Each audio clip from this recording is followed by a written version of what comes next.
जब आप ये कहते हैं कि समझ में नहीं आता है या पढ़ने में मन नहीं लगता है, तो अंतरात्मा से आप इस बात को सोचिए, क्या आप एक तरह से इतना कह के अपने आप को फ्री कर लेना चाहते हैं कि हम अगर नहीं पढ़ेंगे तो कोई दबाव मेरे ऊपर ना रहे। दबाव कोई सामने वाला व्यक्ति का ना हो, माता पिता का ना हो, दोस्तों का ना हो, टीचर का ना हो, दबाव अपने आप का भी होता है।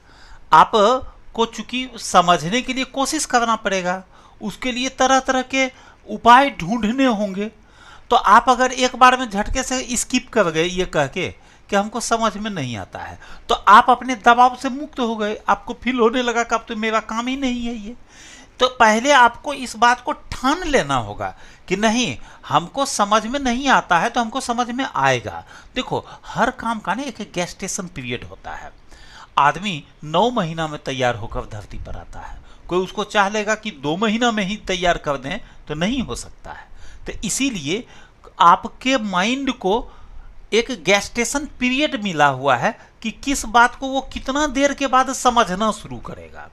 तो इसलिए आप फोर्स किए रहिए। कोई बच्चा जल्दी समझ गया होगा, आपको थोड़ा देर लगेगा, लेकिन आप उस पर ने अटैक करते रहो। एक पत्थर भी जब 1000 हथौड़ा पड़ता है तब जाकर के ब्रेक होता है। तो इसका मतलब ये थोड़ी है कि पहला हथौड़ा उसमें बेकार चला गया था। वैसे ही आप जब समझने का कोशिश कर रहे हो तो वो बेकार नहीं जा रहा है।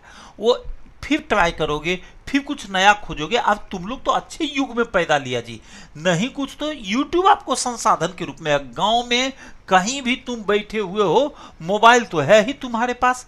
तुम अब इस बात से बिल्कुल चिंता मत करो कि हम साधनहीन हैं, हमारे पास पैसा नहीं है, हम नहीं पढ़ सकते हैं। तुम पढ़ सकते हो अपने डिटर्मिनेशन से।